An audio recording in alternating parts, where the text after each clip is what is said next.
नमस्कार शशि मोटिवेशनल को आपन को स्वागत। विषय वस्तु को नहीं आम आग को बढ़ा। विषय वस्तुटी हूँ बिना स्वार्थ रे सेवा केते दूर यथार्थ। तो आपण मान पाखरे से व्यक्तित्व से पुराणा चेहरा किंतु कथोपकथन रे नुआ परिवर्तन अर्थात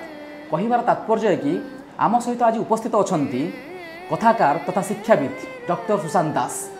ए विषय को आलोचना करने आम कि मतामत नवा। प्रथमे सार को स्वागत जणाइबा। सर आपण को आम शशि मोटिवेशनल को स्वागत। नमस्कार सर। सर आज विषय वस्तु हूँ बिना स्वार्थ रे सेवा केते दूर यथार्थ। तो सर कहिबार अर्थ है कि वर्तमान समय जो व्यक्ति विशेष माने स्वार्थ रे बिना स्वार्थ रे सेवा करुछंती बोली डिंडी में पिटुछंती ए कथा को लेकिन आपनकर मतामत कौन रहिबो? अति चमत्कार प्रश्न। आपण जो लोक मैंने व्यक्तिशेष मैंने निजर प्रचार प्रसार वर्तमान करुँच जे बिना स्वार्थ सेवा करुँच ताहा यथार्थ नुहे। कारण आपण सेवा को उल्टे देने हूँ बासे। जी प्रकृत सेवा करुथिबो जेमिति धूपकाठीर बास्ना चारिआड को विस्तार हो जाए ठीक सेमिति सेवा जी प्रकृत में करुथिबो तार कार्यधारा चारिआड बासी उठिबो। किंतु एठी जो माने मध्य आजिका डेट्रे सेवा करुचंती बोली निजको निंडिम पिड़ुचंती तेमानकर अंतर्निहित मन भितर किछि ना किछि गोटे उद्देश्य रही। जेमिति कि से जेकोसी गोटे संस्था हो से जदि सेवा मनोवृत्ति रे आगु आगु बढ़ुची आपण गोटे कथा मन रखिथिबे ता मन भितर जदि मानसिक शांति भी से पाउची जो शांतिटा भी पाउची तादर मध्य तार गोटे स्वार्थ आसुची एवं जदि से किसी तादर अर्थ रोजगार करुच्ची तादर मध्य किसी स्वार्थ रही। जदि मनकर से लोकटी धरा जो स्वार्थ माध्यम क्या न कही पारे किंतु ता मन जानी जे मुझे कार्यटा कौन पाई करुच्ची। कारण सी सीना समाज को ठकी दे पारे किंतु से व्यक्ति जानी जे मु ए सेवाटी कौन पाई करुच्ची। कारण तार मनर कथा पढ़ाई कौन मेसीन एपर्यंत बाहरी नहीं। तेणु जेहेतु कौन मेसीन बाहरी नहीं जे लोकटी कौन पाई ये सेवा मनोवृत्ति कामटा करुच्ची तेणु सी तार अहरह कार्यक्रम चली एवं मुझे गोटे कथा कहवाई चेष्टा करी समस्त शशि मोटिवेशनल चैनल को जे आपन जानी जदि गोटे लोक जीवन में क्या पाखे हारी थाए ताले सी हूँ तार परिवार पाखे आ गोटे तार मनर पसंदर लोक पाखे आउ सी क्या पाखे जीवन में से हारे। आगे सर आपन भी निश्चय कथा सहित एकमत हेबे। आजिकार जो समाज बर्तमान चली से समाज रे गोटे लोक मनकर कौन गोटे जगार जन को जदि खाद्य पुड़ियाटे दूसरी से खाद्य पुड़ियाटा को सोशल मीडिया रे मु सेवा कली बोली छाड़ुची तार उद्देश्य कौन रहा ना उद्देश्य रहा जे मु सोशल मीडिया रे छाड़ी मु गोटे खाद्य पुड़ियाटे दूसरी और तार सांगसाथी केतटा लाइक करेंगे और ताकू कमेंट देवे ताकू गोटे मानसिक शांति मिलिबो जे मु आज एति लोक मते लाइक कले सब्सक्राइब कले मोर फोटो सोशल मीडिया रे मु छाड़िली और ताकू गोटे मानसिक शांति मिलला जे मु आज जहाँ गोटे भल कामटे करिछि। तेणु ये जो कामटा से कला से कौन स्वार्थ बिना स्वार्थ कला स्वार्थ कला स्वार्थ कौन रहा ना स्वार्थ या रहा जे मु आज सोशल मीडिया जो छाड़ी मोर सांगसाथी समस्ते देखिले जे मु गोटे जरी पड़िया जड़े लोक खाद्य दौथार यहाँ तार स्वार्थ। आज्ञा एवं सी जो अर्थटी किसी खर्च करके से लोकटी को देला ता भितर तार स्वार्थ रहा जे मु जो खाद्यटी देली स्वार्थ मु कौन जगह गोटे भूल काम करिछि बा मोर कौन क्षेत्र में गोटे भूल हो जाइछि तेणु मुझे पुण्य पाइबा से खाद्यटी को देला। मु अनेक थर कही से जो अर्पणटी करुच्ची से तार जो आशीर्वाद पाइबा से मन भावुची और अर्पण और हूँ आशीर्वाद से जो आशीर्वाद जिनसटी चिंता करुच्ची से आशीर्वाद कहीं चिंता कला ना कहला मु कोटी पाप करिछि। आपण जानते प्रयागराज को अनेक लोक गले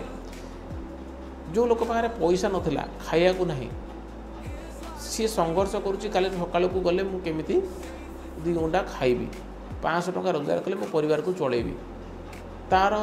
स्वार्थ रहा मु केमिति परिवार चलेबी। तेणु से चिंता कलानी जे ट्रेन में जावाई तार पैसा नहीं तेणु से जाई पारलानी प्रयागराज ता माने कौन तार इच्छा नहीं बा ता माने कौन सी कौन धार्मिक व्यक्ति नुह ता माने कौन सी कौन चेष्टा करनी जे धर्म अर्जन करने कि तार अर्थ ना। मुझे कहवाई चाहूँगी समस्त को जे आजिका डेट्रे जो लोक मैंने कहते बिना स्वार्थ सेवा सेटा यथार्थ नुहे। किंतु 3 प्रकार लोक आज्ञा अच्छा जार पूर्वपुरुष किसी पैसा अर्थ रही से मैंने चाहते पूर्वपुरुष को किसी शांति करने सेवा मनोवृत्ति रही सी जो शांति करने चाहूँगी सी भी गोटे कौन स्वार्थ नुह कि सी भी गोटे स्वार्थ आज्ञा आउ गोटे जिनस आप देखिए जार मनकर 100 टଙ୍କା रोजगार करुँच सी मनकर कौन जदि पैसाटा को भिन्न अर्थ में आणुची लांच आकार हो कौन गोटे भूल बाटर पैसा आणुची तेणु से चिंता करुँचे किसी पुण्य कार्य करी तेणु पुण्य कार्य कले 90 100 टଙ୍କା आणला 90 टଙ୍କା खर्च माने तार परिवार चलेला आउ जो 10 टଙ୍କା बोलला ताको सी चिंता करुँची जे किसी पुण्य काम करी जोटा कि किसी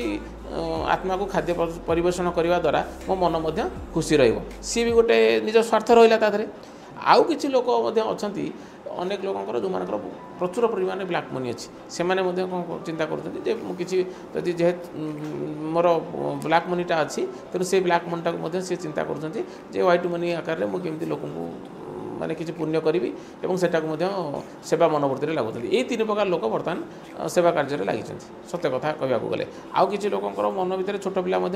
अच्छा जो मैंने कि मन भितर रोचे जे आम जेहेतु बड़ लोक मैंने गोपबंधु दास भली व्यक्ति विशेष जो मैंने कि सेवा कार्य करी आज माने आज लोक मैंने मन रखी तेणु आम अनुप्राणित होकर किसी सेवा कार्य करवा तेणु मन भितर रोचे गोपबंधु दास पर आम रहा विवेकानंद व्यक्ति विशेष पर आम रहा एवं किसी सेवा कार्य आम संसार करगले आम सांग साथी साई पड़िशा बापा माँ पिला माने सांग साथी मैंने समस्ते आमको प्रशंसा करेंगे सहीटा बर्तमान रोचे तेणु यही सब कार्यक्रम को आम जब लक्ष्य करवा किसी अंश सेवा जो मैंने करूँर निज मन भर किसी स्वार्थ रही आउ किसी लोक चेष्टा कर पुण्य पाइबा तेणु ये 2 प्रकार कार्यक्रम रही आम ए परवर्ती प्रश्न को जीवा कथा प्रसंग में आपड़ जो कथाटे रखी यूट्यूब बा इंटरनेट आजिका दुनिया इंटरनेट रो खूब प्रसार माने होइछि जहाँफल कि जो माने सेवा करुछंती से माने सेवा करिया मध्यरे जेकोसी जिनसटी सेवा भी करुछंती भी तार फोटोटी उठे सोशल मीडिया अपलोड करुछंती तो से कौन किसी स्वार्थ अच्छी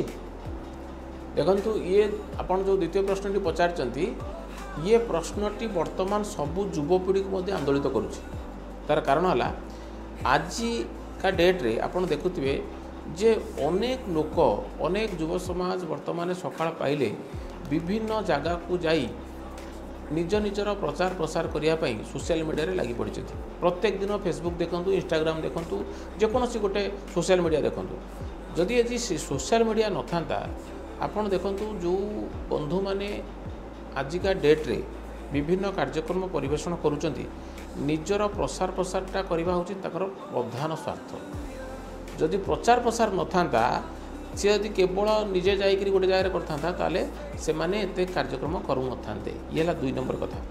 मु किंतु गोटे शॉर्ट रे गोटे कथा कहबी यूट्यूब आउ इंटरनेट वर्तमान लोक मानक पई उत्साहर केंद्र पलटि आज्ञा जदि उत्साह तांकु मिलुची बा प्रेरणा मिलुची ताले सबु युव समाज को मध्य आमे इटा को नेगेटिव न नेकरी पॉजिटिव वे कह आर पॉजिटिव दिग अच्छी नेगेटिव दिग अच्छी कारण जदि अनेक युव समाज आज सोशल मीडिया रे करूचंती तादरे पॉजिटिव कौन ना अनेक युव समाज ता द्वारा अनुप्राणित होती है तार पॉजिटिव मनकर मो बड़ भाई करुँच मो बापा करुले मु करुँची द्वारा मु अनुप्राणित हेली दैट इज पॉजिटिव किंतु नेगेटिव कौन ना गोटे छोटिया जिनसटे गोटे गरीब लोक को देई आमे जदि तार प्रचार प्रसार करोचे एवं ता मतलब यह हूँ जे सी गरीब आमे देई पारुचु आमे धनी आ भितर गोटे मनर व्यवस्थार परिवर्तन घटुची तो माइंड सेट्र जो चेंज घटुची से गोटे नेगेटिविटी क्रिएट आसूची जे आमे ताकू देई पारुचु जी दबा लोक सी के फोटो उठेबनी से लुकायित भाव में दब एवं ताकू प्रचार प्रसार करेब ना ये है 2 नंबर कथा तेणु मोर उद्देश्य हूँ ये युव समाज ये जो कार्यक्रम चली से बहुत उन्नत चिंताधारा किंतु ताकू छोटिया जिनसटे देई गोटे बहुत भाव में प्रचार प्रसार करेबा एवं ताकू लज्जित करार कौन उद्देश्य न रखिले भल आम तरफ आपण परवर्ती प्रश्न रहिबो बिना अर्थरे सेवा संभव ना बिना स्वार्थ सेवा संभव अर्थ को छाड़ी प्रगति संभव कि या ऊपर कौन मतामत रही आपणकर देखंतु जो व्यक्ति विशेष माने कहउचंती बिना स्वार्थ रे प्रगति संभव बोली ता असंभव केमिति आपण जेकोसी गोटे कार्य करूचंती आपणकर अंतर्निहित तादेरे गोटे स्वार्थ रहउची जेमिति कि धरा जाऊ मनकर आपण गोटे व्यक्ति विशेष भाव में गोटे गाँव में आप गोटे धर क्रिकेट खेलटे आयोजन करुँच आपण को कहीं क्रिकेट खेलटा आयोजन कर सब पिला आप एकजुट कर तार कारण है आपण को से गाँव जो व्यक्ति विशेष मैंने अच्छा आपण को गोटे दृढ़ संगठक भाव में ग्रहण करेंगे आप भविष्य में लक्ष्य रखुच्च मुझे एरियार गोटे सरपंचटे हेबी बा मु गोटे एरिया गोटे वार्ड मेम्बरटे हेबी बा गोटे एमएलएटे हेबी बा गोटे संगठकटे हेबी सो दैट मो हाथ में एत लोक रे से स्वार्थ रहा तो बिना स्वार्थ केमिति सेवा संभव बोली आप भावुं ये प्रथम कथा द्वितीय कथा आप आउ गोटे भी देखो बिना अर्थ कौन सेवा संभव कि देखो बिना अर्थ केमती जो लोक क्रिकेट खेलटी आयोजन करुच्ची सी बिना अर्थ हेले सी कौन क्रिकेट बैट आण बॉल आण लोक जोगाड़ कर टिफिन आरेंजमेंट कर लोक मीडिया वाला को डाक समस्त खाया पीवा दब ये जिनस करने अर्थ रहा दरकार तेणु बिना अर्थ प्रगति केमी संभव हो तेणु बिना अर्थ भी हो पार ना तेणु मोर विचार होची आमे जहाँ भी कहूचे ताकू प्रथम विचार करिया दरकार जे प्रकृत में तार आग को कौन कौन मेरिट अच्छी और डिमेरिट अच्छी तेणु आपड़ जो प्रश्नटी पढ़ते बिना स्वार्थ आ बिना अर्थ प्रगति संभव कि ताहा मु जड़े बुद्धिजीवी विषय ये कथा कहि जे बिना अर्थ बिना स्वार्थ प्रगति संभव हो पार ना जहाँ सत्य ता आम विचार को नवा उचित।